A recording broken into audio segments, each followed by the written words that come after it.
Oscar Bevis for IFL TV in association with MTK Global. I'm here with another phone interview, this time with a good friend of mine, Mr. John Ryder. John, how are you? How's lockdown treating you?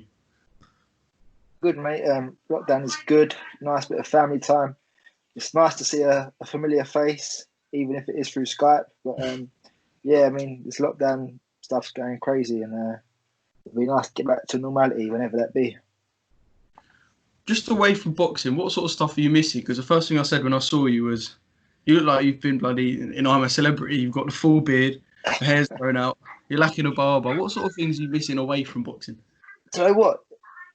I feel like there's been big lessons learned, and I think I've learned to appreciate my family a lot more and this time I'm spending with them, and it's been so far so good. I mean, we're all getting along really good, and I do look forward to getting back in the gym, and more so to get a date confirmed and get back fighting. But listen, we're all in the same boat, and we just got to do what we've got to do to get back to it. I spoke to you the other day about perhaps doing something for the channel, an interview or some sort of content, and you said to me, you was like, at the moment where I am, I can't swing a cat. So if it's somewhere that's not as spacious as you're like, I can imagine you're trying to work out, you want to keep fit and stuff. Probably quite jarring, I imagine. Little 2-bedroom flat. It's on the 3rd floor, so no lift. So when we do the walks with the baby, we've got to carry him and the parent up the stairs. So that's a training session within itself. But other than that, it's, like I say, good family time. Couple of walks a day with a baby, and a good bit of running or my little kettlebell workouts. Bit of shadow boxing around the living room. It's about as good as it gets at the moment. What's the longest time you've spent away from a full training camp? Because I can imagine, well, actually, were you in a training camp? Because obviously, the fact that you didn't have a date confirmed and we weren't too sure, add to this the lockdown, you're going to have been away from a full camp for quite a while. After the last fight in Liverpool, Tony just said, look, you might as well just take the rest of 2019 off. Just get back in January, start ticking over. I was doing a bit of weights in December, just keeping a couple of runs, nothing major, just keeping my hand in. But got back in January, couple of sessions a week, just ticking over, keeping fit, just seeing what was. I mean, it was a slow start to the year anyway, boxing wise. I feel shows were getting announced, but for like March onwards, so nothing in the pipeline just yet. I was just ticking over. And to be honest, when we got put in lockdown, I was just starting to really put my foot on the gas and really pick up camp. So it's a bit of a nose, but everyone's in the same boat, like I say. So we're all without dates confirmed, and people have had shows cancelled. I mean, I feel sorry for the likes of like Felix Cash, Ted Cheeseman, and Conor Ben. I mean, they was all a week away from a fight, peaking in training, and then the rug gets pulled from beneath you, and you're not fighting till God knows when. So I'm fortunate I wasn't in full camp, and I could just crack on like the rest of the other people. You talk about you didn't have a date confirmed. Would this perhaps be, if you were to confirm a date or get a fight after this lockdown, would this be a good time to try and get a big name? Because, it's such a different situation. And there could be people who take their foot off the gas, people who perhaps might be a bit rusty. Would this be a time where people are looking at yourself and thinking, John's a bit of a name now. He's proved he can mix it at world level. Possibly, in many people's eyes, should be world champion. Do you reckon there's people now thinking, John Ryder's there for the taking if he's not got his foot on the gas? So there could be a few upsets when we return to boxing. Yeah, I think there's a lot of people thinking we've got to work in the background and keep on top of it, because we can't be blowing up in weight. We can't be letting the grass go under our feet. We've got to stay on it, because, like, I think Eddie and a lot of promoters have said, like, listen, the people that are on the ball will be the first ones to get out and get on the show. So, listen, they might not be the biggest shows, but they'll be the ones fighting before. So, if you've not been on it and you've been messing about and your weight's sky high and you're not fit, then you're just going to be put to the back of the pecking order, and you might not be fighting until the end of the year. And then you've had one fight in 2020, which is just not enough. Yeah, I mean, it could take away from some people's prime years, obviously. But let's talk about the date now. I mean, I can imagine you perhaps had your eye on one of the 2 pay-per-view shows, possibly. I know you're an Arsenal man, but fighting in Tottenham's backyard, was that something that perhaps get the juices flowing? Yeah, that was mentioned, and the Usyk Chisora card was mentioned. So, I mean, either one of them was a huge event. Obviously, the AJ card being at the Spurs ground. I mean, being a North Londoner, that would be a dream come true to fight at a stadium in North London. even though it is Spurs, I mean, our rival, but listen, it's still a big achievement. And to say you fought at the Spurs Stadium in their first boxing event would have been a dream come true. But you're in that world mix now, so what sort of fight are you going to be looking at? I mean, if it's going to be a comeback, I can imagine you don't want something that sort of slips under the radar. You know what? I mean, there's been offers of comebacks, and I don't think I need a comeback. I think I need to get back in at the level I've been operating at. I mean, I would happily, and I want to fight Danny Jacobs next.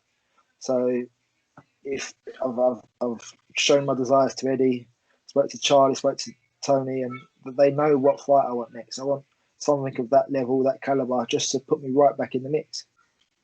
Do you feel like if you were to fight Danny, that fight would have to take place in the States, or do you feel like there could be some sort of deal that could bring him over here, because he's a high-profile fighter in the States, especially in New York and Brooklyn? So do you think that's a fight that could potentially happen over here? You say the likes of the AJ cards, they're big deals. You know what I mean? They go out stateside, they go out all across the world. So, I mean, if we could get as cheap support for that, then potentially you could get over here. But listen, I'd happily go to New York, whether it be to Barclays Centre or hopefully Madison Square Gardens. But it's one of those things. I'm happy to travel. I want to fight in the best arenas, whether it be in England or around the world. So wherever that fight could take place, I'd be happy. What do you see in Danny Jacobs that makes you think he's a man that you want? I can imagine he's in big fights all the time, Danny, so you'd have watched him, and I can imagine there's something that you see that just clicks in your mind and goes, you know what, that's where I can beat Danny, whether it's beat him to the punch, whether it's box him on the back foot. Is there something that you see in Danny that perhaps you could give us a little insight into?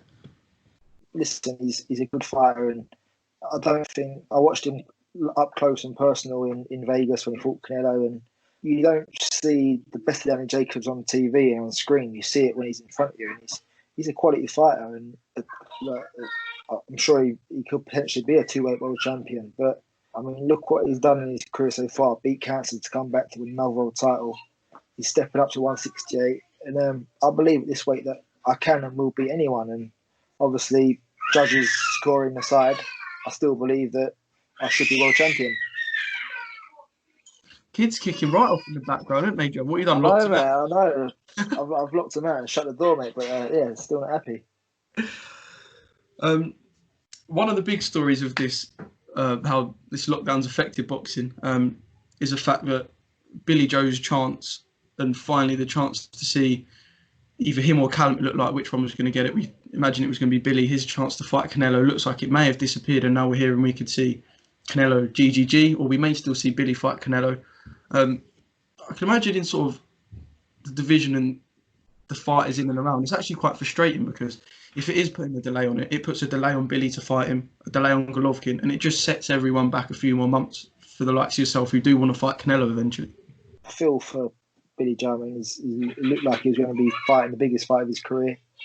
I hope it don't slip away. Do you know what I mean? It's a big chance. It's good for British boxing to have a Brit in against one of the top pound-for-pound stars, and I believe he could have done well in that fight. But yeah, I mean, there's talks that it could be the rematch with Golovkin, and with everything slowing down and everything coming to a halt, probably September looks like it will be his next fight. And listen, if it's Golovkin, it's part 3, I know, but I think that the right thing to do is to have the Billy Joe fight. Obviously, we know if he's going to fight Golovkin again, that it's a cracking fight on paper, but is the interest still there for that, in the fact that people feel like now with Golovkin aging, it's just a fight that Canelo sort of breezes past, and the interest has perhaps disappeared maybe, even though despite the fact that we know that they're going to trade and it is going to be a good fight to watch? Yeah, no, that's I believe that it's an easy fight for Canelo now. He's far superior in boxing skills. I think Golovkin has probably shown signs of aging in the last couple of fights, and I mean, he didn't look great in his last fight, although he won. But I think it's the right time for Canelo to possibly go out there and stop Golovkin. So I'd like to see him I think his work's done at middleweight. I'd like to see him move up and try his best at super middleweight. It isn't just your division and yourself. Obviously, everyone's in the boxing world's been affected by this. You've had 3 pay-per-view shows cancelled, obviously. Well, Joshua Pulev pushed back. I say cancelled, but pushed back. Dillian Povetkin, Usyk Chisora. If we're talking on a general boxing landscape, I mean, what sort of fights, perhaps them fights, perhaps some undercard fights, what were you looking forward to seeing that you're sort of disappointed from a fan perspective that you're going to have to wait to see, or we perhaps might not see? All them fights, do you know what I mean? The Usyk Chisora, you know, Usyk's got an unbelievable skill set, and he's just fantastic to watch. But Chisora's got that real dog in him, and he never knows when he's out, and he's just always there fighting, and he's got that puncher's chance. So that was a great card. I was always looking forward to the Josh Kelly fight against Avanesian. I mean, that was a real 50-50, and we was going to see what Josh Kelly was all about. Dillian White against Povetkin. I mean, when I saw Povetkin fight on the Saudi Arabia bill, I thought like that was a natural fight for Dillian White next, and a good fight. And I was looking forward to see if he could get Povetkin out of there. And obviously AJ and Pulev, I mean, we was meant to see it last year, didn't happen. Was it last year or the year before? Year before, I think. Then he ended up fighting. Yeah, year before, yeah. I was attacking him, yeah. That's it, attacking it, yeah. So the year before, so we was finally going to get to see that, and I believe he would have dismantled of Pulev quickly. But I mean, it's always that excitement now. The AJ fights brings excitement. You never know if, like, I think he's lost his aura of invincibility, but I don't see that as a bad thing. I see that as more people are going to want to engage now and watch the fights. And I wanted to mention the size of them fights because, you know, they're made by, like you said, the buzz that the AJ fight brings. Whether you're watching it on the box or you're there in person, you sort of get a sense of the atmosphere and what it's going to be like. These fights, if they were to be in studios, now, how do you feel about this? Because this is something that's been mentioned mainly over in the States. I think we might actually see a couple of studio shows. Yeah, how would you feel about a fight of the magnitude of those being literally behind closed doors with cameramen and judges? I don't see it working. It's just a sparring session, really, isn't it?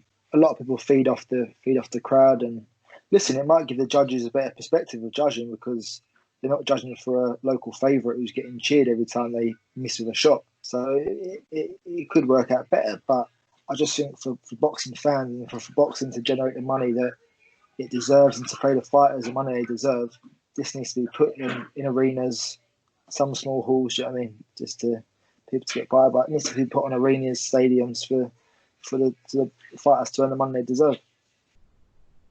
It would be nice if we did have some boxing. So let's say theoretically it was put to you that you could fight on Sky in a studio. You know everyone would tune in. It would be massive. Just you against Danny Jacobs in a studio. You're offered a career high payday. What would you say to it? You can't knock it. It's a fight I want. Good money. It's just it'd just be. I'm sure it'd just be a weird alien feeling. Yeah, I mean it'd be an alien feeling for you in the ring, and it'd almost be like I sort of liken it to perhaps watching. You know, when you see some of these Olympic qualifiers, and the crowd's not too lively, etc. How much does it actually boost you in the ring? I mean, obviously I was ringside for you and Callum in Liverpool, and obviously in Liverpool Callum's going to have massive support. But just hearing the roar of fans in general, like what does it actually give you as a fighter? Like I said, the 12th man in football. I mean, it's a big. They can really spur you on. Do you know what I mean? So if you catch a fighter with a good shot and you hear the oohs or the cheers, it's like it's a real kick up the backside to push on that bit more and just to go for broke. So I mean, I really can't imagine what fighting in an empty studio with just your cornerman, a referee, a couple of judges, and that would a promoter be there watching, or would he be at home as well? And the cameraman, it's a weird situation. Yeah, I mean a lot of unanswered questions, but who knows? We'll never know how it goes. I'll put on Twitter. Let's have some people bring some questions in to see what, a few things that people wanted to know. So I just want to get down to a couple of. I got a DM from someone saying, "Would you bother with revenge for Jack Arnfield?" Now I'm not actually sure if he's still on the scene. I'm sure he ditched it for He did have a bare knuckle fight, but I think he's trying to get his license back. Listen, I want to avenge all the losses I've had, but at the moment, I'm on a level where I can really push on and progress. Listen, if Jack Arthur's got something to offer that I want, then definitely. Well, if you say you want to avenge all the losses, I can imagine this is one that you'll want. But how do you think you would fare against Billy Joe, but at super middle this time? Obviously, you fought in the middle before. Do you think that would play much more of a part? Because there has been quite a lot made of Billy at super middle and sort of where he could be with his weight? Yeah, you know what? I like Billy Joe, and I get on well with him. But listen, I want all these fights, the biggest fights out there, and so be it. I fought two of the world champions, and I want to avenge those losses. I don't feel I lost to Cannon Smith, but I still want to avenge that and get what's rightfully mine. Another one here. Someone said, venue wise, what's the dream venue for you? Let's say you're going to fight Canelo. Where would you want it to be? I do love Vegas, but that's kind of been ticked off the list now. So I'd have to say Wembley Arena, Wembley Arena. Sorry, I've boxed there. Wembley Stadium, the Emirates, if it's Yeah. UK, or in the States, it'd have to be the Cowboy Stadium or Madison Square Gardens. You talk about the Emirates So, now. I remember Frank Warren said a couple of years back that he was looking perhaps for Anthony Yarde to fight there when he became sort of a world level fighter. If he ever won a world title, it was a possibility. Is it something that you and Eddie have spoke about, or? we spoke of, yeah, but I mean, I know they was looking at the Emirates for the AJ card. And it was between the Emirates and Spurs, but I'm just it'd be a dream come true to fight at the Spurs Stadium, but to fight at the Emirates would be an absolute dream.